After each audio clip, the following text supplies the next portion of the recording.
Good morning, శుభోదయం. 99% ఎజెండాకు స్వాగతం. కరవమంటే కప్పకు కోపం, విడవమంటే పాముకు కోపం అన్న సామెత తెలంగాణ సర్కార్ దాదాపుగా ప్రతిరోజు ఎదుర్కోవాల్సి వస్తుంది. ముఖ్యంగా కాంట్రాక్ట్ ఉద్యోగులకు సంబంధించి ఈ సామెత మరింత నిజం కావస్తూ ఉంది. ఉద్యమం చేస్తున్నప్పుడే తెలంగాణ అంటూ వస్తే కొత్తగా అనేక ఉద్యోగాలు వస్తాయంటూ నీళ్లు, నిధులు, నియామకాలంటూ నిరుద్యోగుల్లో ముఖ్యంగా అనేక ఆశలు కల్పించిన ఉద్యమం. ఆ తర్వాత రాష్ట్రం ఏర్పడిన తర్వాత ఎన్నికల ముందు ప్రణాళికలో కాంట్రాక్టు ఉద్యోగుల్ని పర్మనెంట్ చేస్తామని హామీ ఇవ్వడంతో ఈ రెండు ఒకదానికొకటి పోటీగా మారిపోయి ఇవాళ ఏ హామీని నిలబెట్టుకోవాలి, ఉద్యమ స్ఫూర్తిని నిలబెట్టుకోవాలా, ఎన్నికల ప్రణాళికను నిలబెట్టుకోవాలా అన్న విషయంలో సందిగ్ధంలో సర్కార్ ముందుకు వేస్తున్నాయి. ముఖ్యంగా గత కొద్ది రోజులుగా చాలా కాలంగా కాంట్రాక్టు ఉద్యోగులందరూ తమని పర్మనెంట్ చేయాలని కోరుతున్నప్పటికీ గత కొద్ది రోజులుగా ముఖ్యంగా విద్యుత్ రంగంలో పనిచేస్తున్న 22,000 మంది కాంట్రాక్టు ఉద్యోగులు దీనికి సంబంధించి మళ్ళీ ఆందోళనకు దిగారు. అయితే ఇది రెండు రకాలుగా చూడాలి. 22,000 మంది కాంట్రాక్టు ఉద్యోగులు ఒక్క శాఖలోనే ఉంటే మొత్తంగా రాష్ట్ర వ్యాప్తంగా, ఉమ్మడి రాష్ట్రాల వ్యాప్తంగా ఎంతమంది కాంట్రాక్టు ఉద్యోగులు ఉన్నారు, అసలు ఈ కాంట్రాక్టు ఉద్యోగం అనేది చాపకంద నీరులాగా మొత్తంగా ప్రభుత్వ శాఖలను ఎలా ఆక్రమించింది అన్నది కూడా మన ముందుకు వస్తున్న అంశం. ఇవాళ ప్రధానంగా మనం దాని గురించే మాట్లాడుకోబోతున్నాం. దానికి ముందుగా వివిధ పత్రికల్లో వచ్చిన ఆందోళన చేస్తున్న విద్యుత్ కాంట్రాక్ట్ ఉద్యోగుల ఆందోళనకు సంబంధించి దానికి సంబంధించి మాట్లాడుకునే ముందు ఒక చిన్న బ్రేక్.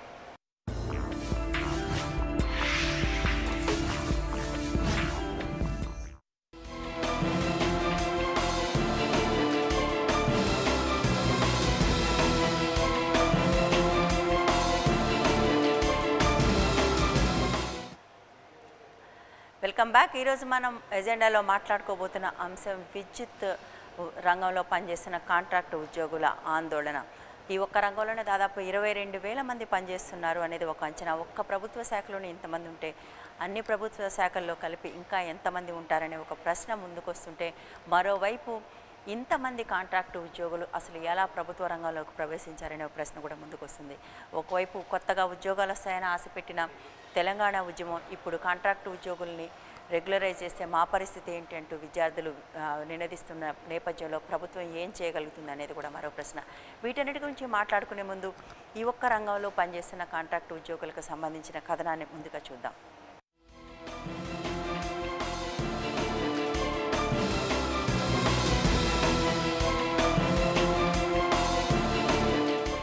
టీఆర్ఎస్ ప్రభుత్వం ఎన్నికల్లో ఇచ్చిన హామీని నిలబెట్టుకోవాలని, కాంట్రాక్ట్ ఉద్యోగులను పర్మనెంట్ చేయాలని ఉద్యోగులు ఆందోళన బాట పట్టారు. కేసీఆర్ అధికారంలోకి వచ్చిన తరువాత ఇచ్చిన హామీని విస్మరించి తమ భవిష్యత్తును ప్రశ్నార్థకంగా మార్చారంటూ ఆవేదన వ్యక్తం చేస్తున్నారు. ఇప్పటికైనా తమ ఉద్యోగాలను పర్మనెంట్ చేయాలని డిమాండ్ చేస్తూ ఉద్యోగులంతా రోడ్డెక్కారు. తెలంగాణ రాష్ట్ర వ్యాప్తంగా గత 4 రోజుల నుంచి వీరంతా ధర్నాలు, రాస్తారోకోలు నిర్వహిస్తున్నారు. ప్రభుత్వం తమ ఉద్యోగాలను రెగ్యులరైజ్ చేయాలని, లేదంటే ఉద్యమాన్ని ఉధృతం చేస్తామని వారు హెచ్చరిస్తున్నారు.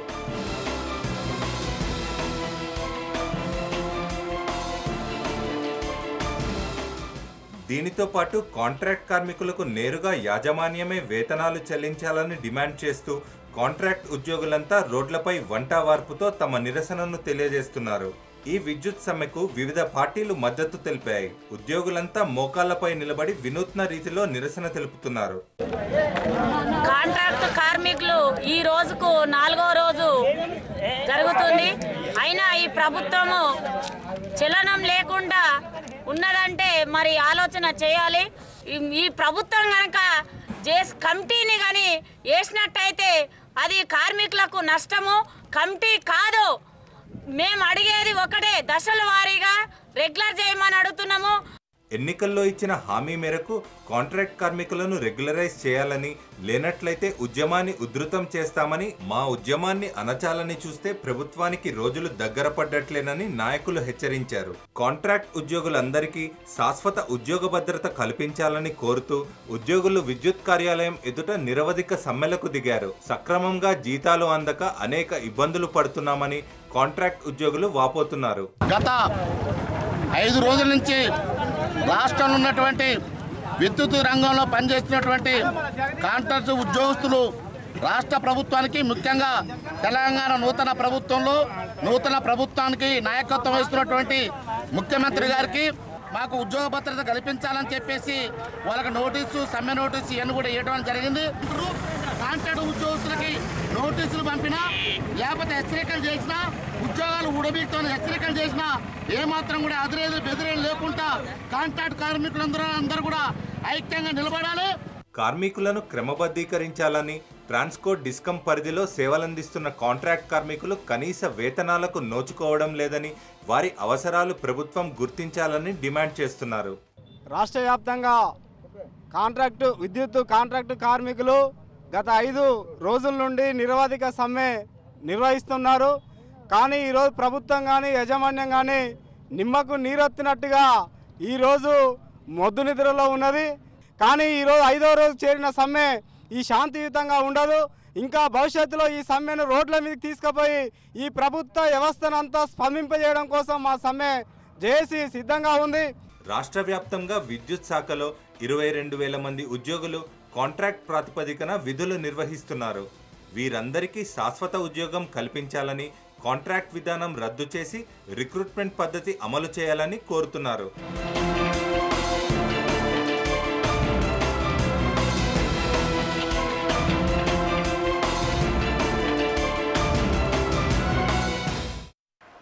ఈ విషయం గురించి మాట్లాడడం కోసం మనతో స్టూడియోలో ఉన్నారు తెలంగాణ విద్యుత్ ఎంప్లాయీస్ కాంట్రాక్ట్ విద్యుత్ ఎంప్లాయీస్ జేఏసీ నాయకులు శ్రీధర్ గౌడ్ గారు గుడ్ మార్నింగ్ అండి. సో మీరు సమ్మెకు నోటీస్ ఇచ్చామని చెప్తున్నారు. బట్ కాంట్రాక్ట్ కార్మికులకు సమ్మెకు నోటీస్ ఇచ్చే హక్కు ఉంటుందా, అవకాశం ఉంటుందా? హక్కు సంగతి పక్కన పెట్టండి. ఖచ్చితంగా ఉంటుంది మేడం. ఎందుకంటే ఇది మన రాజ్యాంగంలో ఏ కాంట్రాక్ట్ కార్మికుడైనా తన నిరసన తెలిపేటువంటి అవకాశాలు మన చట్టంలో కల్పించారు. దాంట్లో భాగంగానే మేము సమ్మె నోటీస్ మేనేజ్మెంట్లకు ఇవ్వడం జరిగింది. ఓకే. సో ఈ ఒక్క విద్యుత్ రంగంలోనే 22,000 మంది కాంట్రాక్ట్ కార్మికులు ఉన్నారు అని చెప్తున్నారు. ఎంతవరకు వాస్తవం? ఇది ఏ స్థాయిలో ఉన్నారు ఎక్కువగా? అన్ని రంగాల్లో మేడం వివిధ రకాలుగా చూసుకుంటే అన్ని రంగాలు అంటే విద్యుత్ సంస్థలో జెన్కో కానీ, ట్రాన్స్కో కానీ, డిస్కమ్స్ కానీ ఈ రంగాలన్నిటికీ కలిపి సుమారు 22,000 మంది కాంట్రాక్ట్ కార్మికులు ఈ సంస్థను నమ్ముకొని పనిచేస్తూ ఉన్నారు. ఓకే. అంటే ఏ స్థాయిలో పనిచేస్తున్నారు అదొకసారి చెప్పగలరా? ట్రాన్స్కోలో సబ్స్టేషన్ ఆపరేటర్లుగా, అదే రకంగా ఎస్పీఎంలు అంటే మన transformer repair centres, spot billing అంటే మన ఇండ్లు తిరిగి బిల్లు ఇస్తారు వాళ్ళు, రెవెన్యూ క్యాషియర్స్ అంటే గల్లీలో ఒక దగ్గర టేబుల్ అనేది అరేంజ్ చేసుకొని ఆ గల్లీ దగ్గర ఉండి రెవెన్యూ క్యాష్ అనేది రిసీవ్ చేసుకుంటూ ఉంటారు మన దగ్గర. అదే రకంగా కట్టర్స్ ఊర్లలో ఏదైతే మనకు బిల్ పేమెంట్ చేయరో వాళ్ళే కట్ చేయడము, లేదా మెయింటెనెన్స్ వర్క్ అనేది ఒకటి ఉంటుంది మన దగ్గర, ఏదన్నా లైన్లు తెగడము ఇటువంటి. ఇంకోటి గ్యాంగ్ ఒకటి, ముఖ్యంగా వాళ్ళదైతే చూస్తే మాత్రం ఇంకా దారుణమైనటువంటి పరిస్థితుల్లో వాళ్ళు కొనసాగిస్తూ ఉన్నారు జీవనం. ఈరోజు ఇంత పెద్ద సమాజంలో వాళ్ళు ఎట్లా పని చేస్తున్నారు అని అంటే ఎట్టి సాకిరి లాంటి పనులు. ఇలా ఒక టవర్ లైన్ ఒకటి ఉంది అని అంటే ట్రాన్స్కోలో ఉంటుంది ముఖ్యంగా. ఇది వాళ్ళ పని అంటే చాలా వాళ్ళకు అమోఘమైనటువంటి పని. వాళ్ళు చేసేటువంటి పని ఇంకెవరు చేయలేరు మేడం. అటువంటి పని వాళ్ళు చేస్తూ ఉంటారు. ఏం పని చేస్తారు? ఎవరు వాళ్ళు? మీరు ఎవరి గురించి మాట్లాడుతున్నారు? గ్యాంగ్ వర్కర్స్ అంటారు వీళ్ళు. మొదట ట్రాన్స్కోలో ఉంటారు. ఇప్పుడు మన దగ్గర పెద్ద టవర్లు అనేవి ఉంటాయి కదా, ఇక్కడెక్కడో అడవులలో ఉంటాయి. ఈ రోజు ఇంట్లోకి వెళ్ళారంటేనే వాళ్ళు మళ్ళీ ఎప్పుడు తిరిగి వస్తామా అనేది కూడా వాళ్ళకి తెలియనటువంటి పరిస్థితుల్లో వాళ్ళు ఈరోజు ఈ విద్యుత్ సంస్థను నమ్ముకొని పనిచేస్తూ ఉన్నారు. ఓకే. సో మొత్తం గ్యాంగ్ వర్కర్స్ అందరూ కూడా కాంట్రాక్ట్ వర్కర్స్గానే ఉన్నారా? కొంతమంది కాంట్రాక్ట్ వర్కర్స్గా ఉన్నారా? అందరు కాంట్రాక్ట్ వర్కర్స్గానే ఉన్నారు. దాదాపు అందరూ కాంట్రాక్ట్ వర్కర్స్గానే. గ్యాంగులో సంబంధించి మ్యాక్సిమం అందరూ కాంట్రాక్ట్ వర్కర్స్గానే ఉన్నారు. ఎట్లా మొదలైంది అంటే ఇది ఒకప్పుడు పూర్తి స్థాయి ఉద్యోగులుగా ఉండే వాళ్ళందరూ కాంట్రాక్ట్ వర్కర్లుగా మారిపోయిన పరిస్థితి ఎలా మొదలైంది? ఎప్పటి నుంచి మొదలైంది? ఇది వచ్చేసి 94 నుంచి ఇది స్టార్ట్ అవుతుంది. కొద్దిగా అంచెలంచెలుగా ఇది కాంట్రాక్ట్ వ్యవస్థను చేసుకుంటూ రావడం జరుగుతుంది మేడం. ఓకే. సో అప్పటి నుంచి వచ్చారు. బట్ బేసిక్గా కాంట్రాక్ట్ ఉద్యోగులకు సంబంధించి వస్తున్న సమస్య ఏంటంటే ఎప్పుడైతే కాంట్రాక్ట్ ఉద్యోగులు రెగ్యులరైజ్ చేయాలన్న ప్రతిసారి కూడా విద్యార్థులు దీన్ని వ్యతిరేకిస్తున్నారు. న్యాచురల్గానే కొత్త స్టేట్ అంటూ వస్తే కొత్త ఉద్యోగాలు వస్తాయని. దానికి మీ సమాధానం ఏంటి? వాస్తవానికి మా సమాధానం కూడా ఏంటి మేడం అంటే తెలంగాణ కోసం తెలంగాణ వస్తే మా కాంట్రాక్ట్ కార్మికుల బతుకులు ఖచ్చితంగా బాగుపడతాయని చెప్పేసి కేవలం తెలంగాణ వస్తేనే దానికోసం తెలంగాణ కోసం చాలా కష్టపడ్డటువంటి చరిత్ర ఎలక్ట్రిసిటీ కాంట్రాక్ట్ వర్కర్స్కి ఉన్నది. మీరు గతంలో చూస్తే ఏదైతే స్ఫూర్తి దీక్ష అని వివిధ రకాలుగా తెలంగాణ ఉద్యమంలో విద్యుత్ సౌధలో ప్రతిరోజు ఎప్పుడైతే 2009 నుంచి ఉద్యమం ఉవ్వెత్తున ఎగిసిందో అప్పటి నుంచి కంటిన్యూషన్గా ఎవరు చేసినా చేయకపోయినా నిరసన కార్యక్రమాలు తెలంగాణ కోసం విద్యుత్ సౌధలో ప్రతిరోజు నిరసన కార్యక్రమంలో పాల్పంచుకున్నటువంటి వ్యక్తులు కాంట్రాక్ట్ కార్మికులు. అంటే అందరూ చేశారండి. విద్యుత్ జేఏసీ అనేది చాలా కీలకమైన పాత్ర వహించింది, అందులో ఏమీ సందేహం లేదు.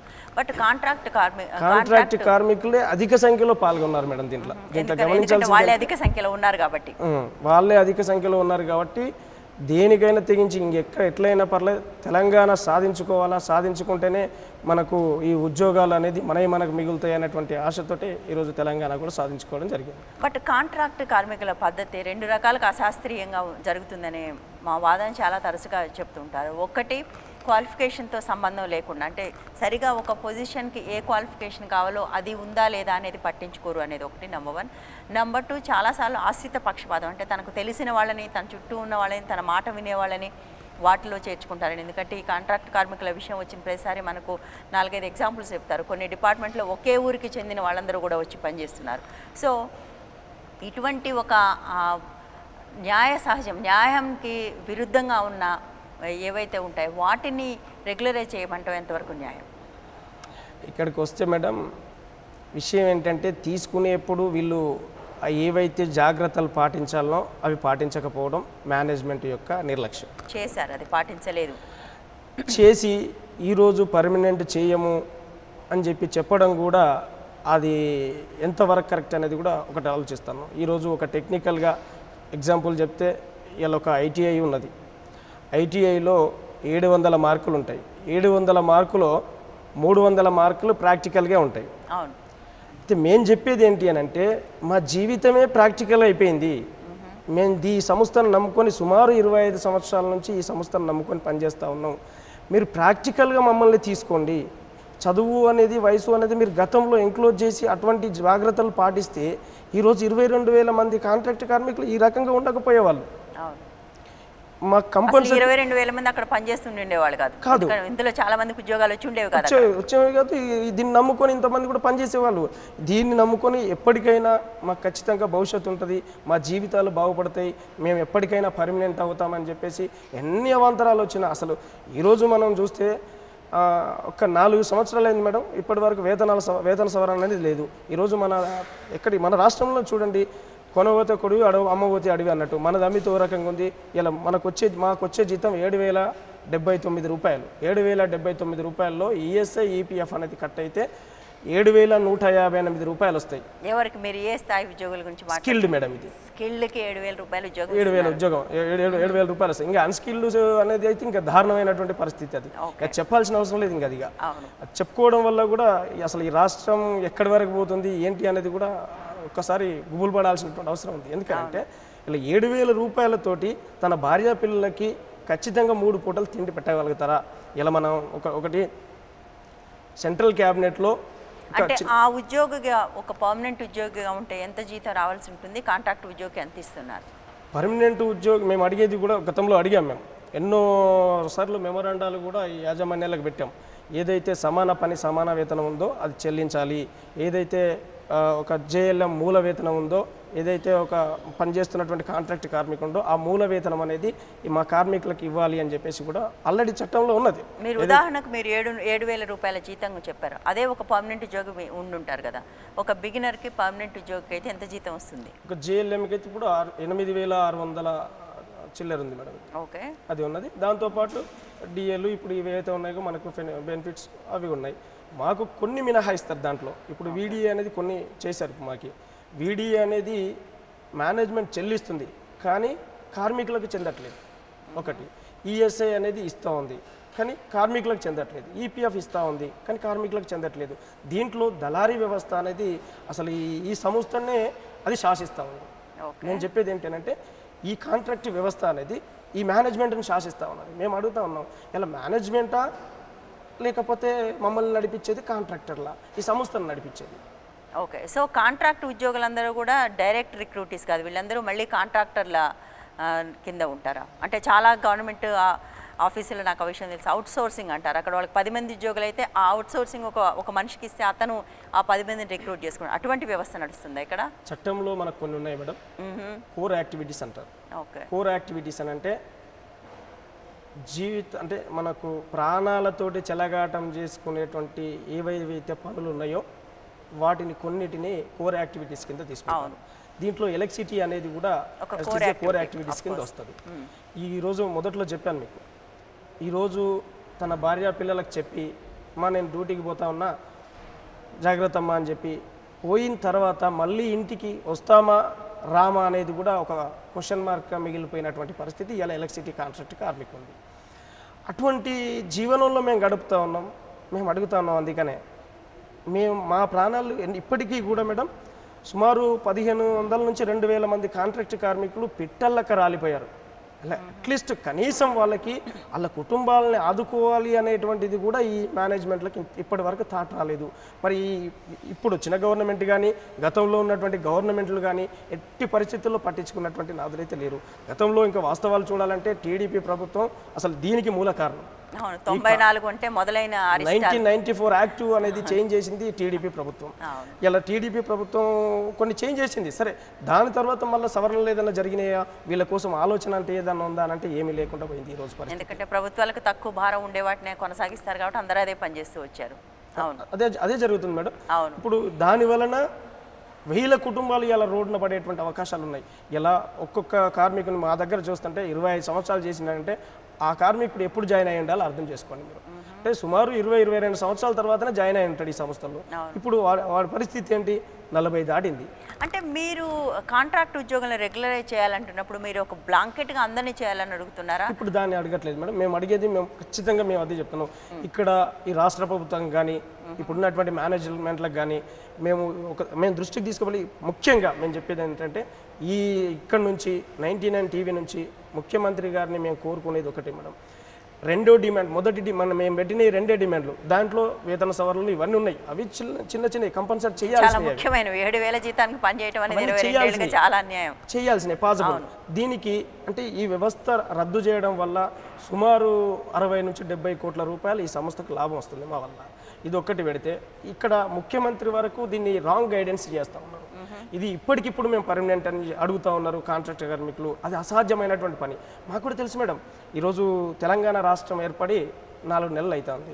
4 నెలల్లోపు ఎన్ని వేల మంది కాంట్రాక్ట్ కార్మికులను రెగ్యులరైజ్ చేయడం అనేది కూడా అది కరెక్ట్ కాదు, అది అసాధ్యమైనటువంటి విషయం అని చెప్పేసి మాకు కూడా తెలుసు.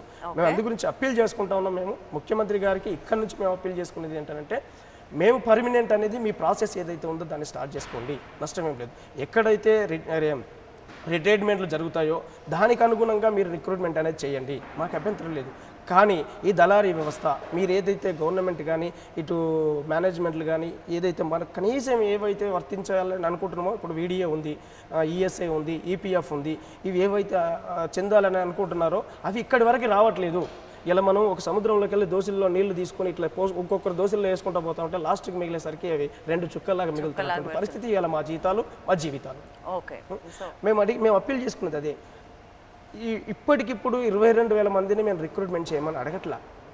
ఇది మేము ఇక్కడే రాంగ్ గైడెన్స్ ఈ అధికారులు కానీ ఇంకా కింది స్థాయి కానీ పై స్థాయి మేనేజ్మెంట్ కానీ ముఖ్యమంత్రి దాకా దీన్నే ఎక్కువ ఫోకస్ చేస్తూ ఉన్నారు. కానీ మేము ఇక్కడ నుంచి అప్పీల్ చేసుకుంటున్నాం ముఖ్యమంత్రి గారికి. ఎటువంటి పరిస్థితుల్లో మేము అర్థం చేసుకుంటాం, తెలంగాణ సాధించుకోవడంలో ముఖ్య పాత్ర మేము ఏ రకంగానైతే పోషించామో మీకు అనుగుణంగా ఆ రకంగా మేము ఖచ్చితంగా ఉంటాం. తెలంగాణ అభివృద్ధిలో మాకు న్యాయం జరిగితే ఖచ్చితంగా ఈ అభివృద్ధి కోసం మేము కూడా తోడ్పాటు చేస్తాం. మేము గతంలో కూడా చెప్పాం, ఈ జనం కోసం కానీ తెలంగాణ రాష్ట్రం కోసం కానీ ఇంకా 2 గంటలు కాదు 4 గంటలు పనిచేయడానికి సిద్ధం అని చెప్పేసి కూడా మేము చెప్పడం జరిగింది. మీ ప్రతిపాదన చెప్పండి, ఏదైతే మీరు ఇప్పుడు మీ డిమాండ్స్ ఏవైతే ఉన్నాయో అవి కొంచెం క్లియర్గా. మేము 2 డిమాండ్లు పెట్టాం మేడం. ఏదైతే కాంట్రాక్ట్ వ్యవస్థ ఉందో తక్షణమే రద్దు చేయాలి, యాజమాన్యమే కాంట్రాక్ట్ కార్మికులకు నేరుగా ఇవ్వాలి పేమెంట్స్. సో అవుట్ సోర్సింగ్ మధ్యలో దళారీ వ్యవస్థ వద్దు. దీనివల్ల సుమారు 60-70 కోట్ల రూపాయలు ఈ సంస్థకు మిగులుబాటు అవుతా ఉంది. బట్ దానివల్ల ఏం జరుగుతుంది అనేది ఒక సమస్య ఉంది. ఎప్పుడైతే సంస్థ స్వయంగా ఒక అపాయింట్మెంట్ లెటర్ ఇస్తుందో దాన్ని తీసుకుని ఆ తర్వాత కాలంలో కోర్టుకు వెళ్ళి వాటిని రెగ్యులరైజ్ చేయమని కోరిన సందర్భాలు అనేక ప్రభుత్వ శాఖల్లో ఉన్నాయి. కాబట్టి వాళ్ళు దాన్ని తప్పించుకోవడం కోసం ఈ పని చేస్తున్నారు. ఇప్పుడు ఖచ్చితంగా చేయాల్సినటువంటి అవసరం కూడా ఉంది మేడం. ఎందుకనంటే ఇంతకుముందు చెప్పాను, జీవితం సగం మొత్తం ఆల్రెడీ అంకితం చేశాను ఈ సంస్థల కోసం. ఇలా వృద్ధాప్యంకు చేరుకున్నటువంటి వయసులో ఉన్నటువంటి వ్యక్తులు చాలామంది ఉన్నారు. ఈరోజు వాళ్ళు బయటకు పోతే ఆ కుటుంబాలు రోడ్డున పడితే వాటిని ఆదుకోవాల్సినటువంటి బాధ్యత కూడా ఈ యాజమాన్యాలది, ఈ ప్రభుత్వాలది ఉంటుంది. అది కనీస బాధ్యత. ఎక్కడనైనా ఒక పౌరునిగా ఖాళీగా ఉన్నప్పుడు వాడికి ఏదన్నా ఒకటి చేయడం అనేది కనీస బాధ్యత. ఏ రాష్ట్రంలోనైనా అది సహజం. కానీ మేము అడుగుతున్నది ఏంటంటే అసాధ్యమైనది మేము అడగట్లేదు. ఇక్కడ గమనించాల్సింది ఏంటంటే మేము ఎప్పుడైతే మాకు ఇది రిటైర్మెంట్స్ ఎప్పుడైతే ఎక్కువ జరుగుతాయో అప్పుడు రిక్రూట్మెంట్ అనేది కంపల్సరీ. ఇప్పుడు కూడా గమనించాలి మేడం, సుమారు 1 కోటి సర్వీసులు ఈరోజు ఉన్నాయి. ఇక్కడ ఉద్యోగులు దానికి అనుగుణంగా ఉండాలా వద్దా? ఇలా ఏదంటే పని భారం అనేది అధికమైపోయింది. 5 మంది కాంట్రాక్ట్ కార్మికులు పనిచేసేటువంటి పని ఒక కార్మికుడు చేయాల్సినటువంటి దుస్థితి ఈరోజు మన దగ్గర ఉంది. 5 మంది మీరు ఆలోచించండి. ఇలా ఒక ఏరియా నుంచి కానీ ఒక సెక్షన్ నుంచి కానీ ఆ కాంట్రాక్ట్ కార్మికునికి ఇటు పబ్లిక్ నుంచి, ఇటు అధికారుల నుంచి, ఇటు లైన్మెన్ల నుంచి, అటు ఏఈల నుంచి, ఏడీల నుంచి ప్రెజర్స్ ఒక కలెక్షన్ కోసమని, లేదంటే వాళ్ళు అక్కడ కంప్లైంట్ ఉంది ఇంతవరకు ఎందుకు చేయలేదని, ఇటువంటి అసలు మా ఫ్యామిలీలను కూడా మేము చూసుకోలేనటువంటి పరిస్థితి ఇలా ఎలక్ట్రిసిటీ సెక్టర్లో ఉన్నది మేడం. అవును. ఓకే, దీనికి సంబంధించి స్పందించడానికి కొంతమంది ఆడియన్స్ కూడా సిద్ధంగా ఉన్నారండి. గుడ్ మార్నింగ్, శ్రీనివాస్ గారు ఖమ్మం నుంచి. హలో, గుడ్ మార్నింగ్, చెప్పండి. మేడం, విద్యుత్ కాంట్రాక్ట్ కార్మికులు చేస్తున్న సమ్మె సభగా మేడం. ఎందుకంటే మేడం వాళ్ళు 20 సంవత్సరాల నుంచి సంస్థను నమ్ముకొని చేస్తున్నారు మేడం. అక్కడ ఉన్న 22,000 మంది 20 సంవత్సరాలుగా పనిచేస్తున్నారా? అంటే కొంతమంది మేడం, కొంతమంది చేస్తున్నారు, కొంతమంది ఈ మధ్య నాకు స్టార్ట్ చెప్పినట్టు 98లో 94 నుంచి చేస్తున్నారు madam. Okay, hello, line cut అయిందండి. సో 20 ఏళ్ళుగా పనిచేస్తున్నారు సంస్థను నమ్ముకుని అనే మాట చెప్తున్నారు. మీరు చెప్తున్నారు, ఆయన కూడా బహుశా విద్యుత్ ఎంప్లాయీ ఉన్నట్టు, కాంట్రాక్ట్ ఎంప్లాయీగానే ఉన్నట్టున్నారు. సో విషయం ఏంటంటే అయితే అందరూ 20 ఏళ్ల నుంచి పనిచేయట్లేదు. అంటే ఇప్పుడు చాలాసార్లు మీకు ఈ కాంట్రాక్ట్ ఉద్యోగులకు సంబంధించి చర్చ గత 3 నెలలుగా జరుగుతుంది. దీనికి ఒక రేషనలైజేషన్ ఆలోచించాల్సిన అవసరం లేదు. అంటే అందరినీ బ్లాంకెట్గా పర్మనెంట్ చేయాలంటాం, లేదా ఏది ఖాళీ అయితే అందులో వాళ్ళని నింపాలంటాం కూడా సరైందని నేను అనుకోవటం లేదు. ఎందుకంటే క్వాలిఫైడ్ పీపుల్ చాలామంది ఉన్నారు. కాంట్రాక్ట్ ఉద్యోగులుగా వస్తున్న వాళ్ళ మార్గాలు వేరు, క్వాలిఫైడ్ పీపుల్ రావాల్సిన మార్గం వేరు. సో దీన్ని దాంతో సబ్స్టిట్యూట్ చేయడం కరెక్ట్ కాదు. మీరు ఒక మంచి ప్రతిపాదన ఏదైనా, అంటే ఒకవేళ ఏజ్ బార్ అయిన వాళ్లకు ఏం చేయాలి, లేదా ఏజ్ బార్ కాని వాళ్ళు పరీక్షలో నెగ్గటానికి పోటీ పడాలి, ఇటువంటి ప్రతిపాదనలు ఎందుకు చేయటం లేదు? మీరు అన్నారు మేడం, ఫస్ట్ మాట్లాడేప్పుడు ఉస్మానియా క్యాంపస్లో గొడవలు జరుగుతూ ఉన్నాయి, అసలు ఈ కాంట్రాక్టు కార్మికులను రెగ్యులరైజ్ చేయొద్దు అని చెప్పేసి. అవును, వాళ్ళ దగ్గరికి మేము ఒక కాంట్రాక్ట్ కార్మికులుగా మేము వెళ్ళడం జరిగింది. ఏదైతే ఉద్యమాన్ని కొనసాగిస్తూ ఉన్నారో ఆ నాయకులతో మేము మాట్లాడడం జరిగింది. సార్, మరి మేము 4th క్లాస్కి సంబంధించినటువంటి కార్మికులం, మీకున్నటువంటి క్వాలిఫికేషన్కి మేము చేస్తున్నటువంటి వర్క్కి ఎటువంటి సంబంధం లేదు. ఈరోజు మీ క్వాలిఫికేషన్ మినిమం డిగ్రీ అబోధన తర్వాత ఇవన్నీ ఉన్నాయి. మినిమం డిగ్రీ నుంచి వాళ్ళ క్వాలిఫికేషన్స్ తీసుకుందాం మనం. ఇలా అతను వచ్చి ఇక్కడ పోలెక్కేటువంటి పరిస్థితి లేదు, ఒక ఎస్పీఎంలో వచ్చి పనిచేసేటువంటి పరిస్థితి లేదు. అంటే మేము అడిగేది ఒకటే, వాళ్ళ నుంచి కూడా స్పష్టత తీసుకున్నాం. మేము 1st క్లాస్ 2nd క్లాస్కు సంబంధించి వాటి కోసమే మేము కొట్లాడుతూ ఉన్నాం తప్ప థర్డ్ అసలు ఎలక్ట్రిసిటీ సెక్టర్లో 3rd క్లాసుకు కూడా ఒక 5% ఉండొచ్చు మొత్తం, ఏదైనా డిప్లొమా ఇవన్నీ 5%. ఇంత పెద్ద సంస్థల్లో 5% తీసుకోవడం పెద్ద ఇష్యూ కాదు. అది ఇప్పుడు మనం నాన్ లోకల్ 20% పెట్టినాం. శ్రీధర్ గారు, అందుకోసమే నా మొట్టమొదటి ప్రశ్న నేను ఇదే అడిగాను, ఏ స్థాయిలో పనిచేస్తున్నారు అని. నిజానికి విద్యార్థులు ఈ విషయంలో అభ్యంతరం చెప్పటం లేదు. 4th క్లాస్ లేదా నాలుగవ తరగతి ఉద్యోగుల పర్మనెంట్ చేయడానికి సంబంధించి వాళ్ళు ఏ రకమైన అభ్యంతరం చెప్పడం లేదు. ఎక్కడైతే టెస్ట్ కాన్స్టిట్యూషనల్ పొజిషన్స్ ఏవైతే అంటే వాటికి మాత్రమే. అందుకే మొదటి క్వశ్చన్ నేను అదే అడిగాను మిమ్మల్ని, ఏ స్థాయికి సంబంధించిన వాళ్ళు ఎక్కువ ఉన్నారు అనేది. ఇప్పుడు ఏదైతే మా సెక్టర్లో జేఎల్ఎం అని అంటున్నారు, జూనియర్ లైన్మెన్, అసిస్టెంట్ లైన్మెన్ అనేది ఉంటుంది. ఫస్ట్ రిక్రూట్మెంట్ చేసుకునేటప్పుడు ఫస్ట్ 2 సంవత్సరాలు CGLMగా తీసుకుంటారు, అంటే కాంట్రాక్ట్ JLMగా తీసుకుంటారు. మేము అడిగేది ఏంటంటే గతంలో NMR అనేది ఒకటి ఉండే. ఇప్పుడు ఇప్పుడు ఒకవేళ సాధ్యమైతే మీరు ఆ NMR తీసుకొని వీళ్ళని ఏం చేయాలి అంటే ఒక ఫ్యూచర్. ఇప్పుడు NMR అని ఏంటంటే కాంట్రాక్ట్ వ్యవస్థ అనేది ఒకటి ఉండదు.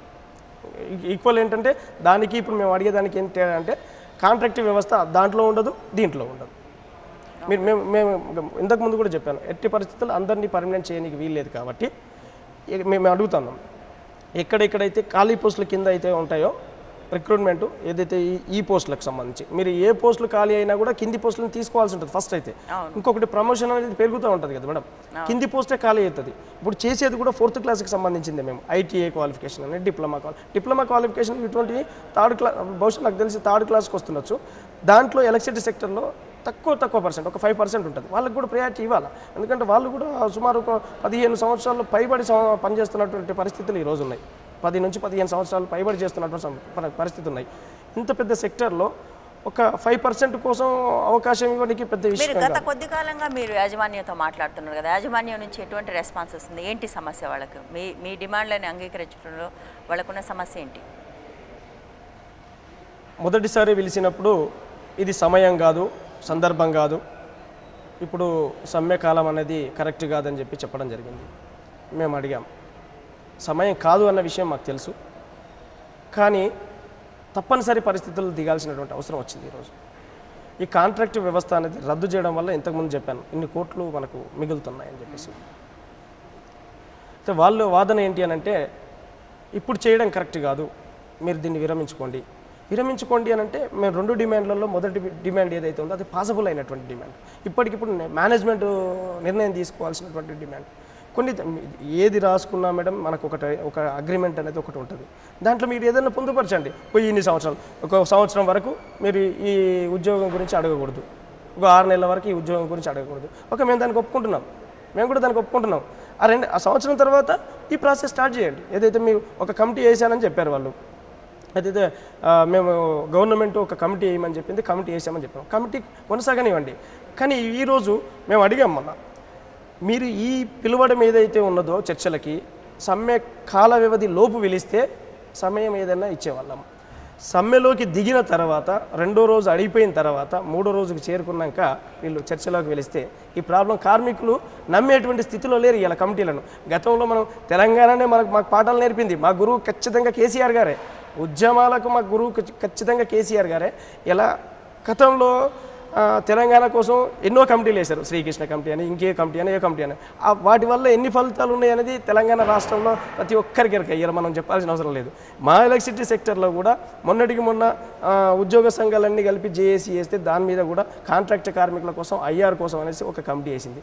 ఇప్పటి వరకు దాన్ని తేలినటువంటి పరిస్థితి లేదు. సుమారు 6 నెలలు కమిటీలు అనేవి కాలయాపన కోసమే చేస్తారనే విషయం అందరికీ తెలిసిన విషయం, అందులో ఏమి సందేహం లేదు. బట్ ఇది సమయమా అనేది రెండు. ఒకటి ప్రభుత్వం ఇప్పుడే కొత్తగా ప్రభుత్వం ఏర్పడింది లేదా రాష్ట్రం ఏర్పడింది అని ఒకటి, ఇంకొకటి విద్యుత్తుకు సంబంధించి అనేక సమస్యలు ఉన్నాయి. రైతులు ఆత్మహత్యలు కూడా చేసుకుంటున్నారు కరెంటు కష్టాల వల్ల. ఈ టైంలో చేయటం సరైందని మీరు భావిస్తున్నారా? సరైందని ఎలా సరైంది యాక్చువల్గా భావిస్తున్నారా? కాదు, మేము ఖచ్చితంగా మేము రైతు బిడ్డలమే, రైతు కుటుంబాల నుంచి వచ్చిన వాళ్ళం. నా తండ్రి రైతే, మా అసలు రైతు కుటుంబం కాదు, అసలు ఒక కూలి కుటుంబాల నుంచి వచ్చినటువంటి వ్యక్తులం మేము. అసలు రైతు అనేది ఇంకొకసారి పక్కకు పెడితే దానికైనా అంటే ఇంకా కింది నుంచి వచ్చినటువంటి వ్యక్తులే ఈరోజు ఈ 22,000 మంది కాంట్రాక్ట్ కార్మికులు. ఇలా ఒకటి గమనించాల్సింది ఏంటంటే రైతులకు మేము వ్యతిరేకం కాదు. ఇది ఏదైతే పాసిబుల్ అయినటువంటి ఏదైతే ఉందో మొదటి డిమాండ్ దాన్ని ఇంప్లిమెంటేషన్ చేయమంటున్నాం మేము. అది చెప్తున్నాను స్పష్టంగా. ఇక్కడ క్లారిటీ ఇచ్చేది ఏంటి మేడం అంటే ఈ వ్యవస్థను రద్దు చేసి మీరు ఏ రకంగా ఇస్తారో దాని గురించి ఆలోచించండి. ఈ కాంట్రాక్టర్ల వల్ల దోపిడీ జరుగుతూ ఉంది, ఫస్ట్ దోపిడీ జరుగుతూ ఉన్నది. ఇప్పుడు మనం ఏదైతే మీరు అన్నారు కదా ఇప్పుడు రైతుల కోసం అని చెప్పి, మేము రైతులకు ఎక్కడ వ్యతిరేకం కాదు. మీరు పనిచేయడం మానేస్తే అక్కడ ఉన్న సమస్యలు మరింత పెరిగే అది కూడా చెప్పాం మేనేజ్మెంట్కి. తక్షణం ఇది ఇప్పుడు ఇంప్లిమెంటేషన్ అయ్యేది మేడం. ఏదైతే మొదటి డిమాండ్ వ్యవస్థను రద్దు చేసి కార్మికులకు నేరుగా జీతాలు ఇవ్వడం ఏదైతే ఉందో అది ఇంప్లిమెంటేషన్ చేయొచ్చు. ఇప్పుడు వీళ్ళు అనుకుంటే, మేనేజ్మెంట్ అనుకుంటే, మేము ఇంతకుముందు అడిగారు, మీరు అన్నారు ఇంకో విషయం ఏంటి, దాని తర్వాత మళ్ళీ మీరు పర్మనెంట్ అడుగుతారని. మీరు ఏదో కాల వ్యవధి పెట్టుకోండి, ఒక సంవత్సరం వరకు మీరు ఎటువంటిది అడగకూడదు, దాని తర్వాత ఏదైనా ఆలోచిస్తాం. దాని తర్వాత మొదట మేము అడిగేది తక్షణమే ఇంప్లిమెంటేషన్, ఇది పాసిబుల్ అయ్యేది కాబట్టి వీళ్ళు కాలయాపన చేస్తున్నారు. మొండి వైఖరికి పోయి ఈరోజు వరంగల్ జిల్లా తొర్రూరులో ఒక సబ్ స్టేషన్లో రాంగ్ ఎల్సీ వల్ల ఒక కార్మికుడు చనిపోయాడు జైల్లో. ఆ కుటుంబానికి ఆధారం ఎవరు? సుమారు నాకు తెలిసి అయితే ఒక 3-4 రైతులు కూడా చనిపోవడం జరిగింది.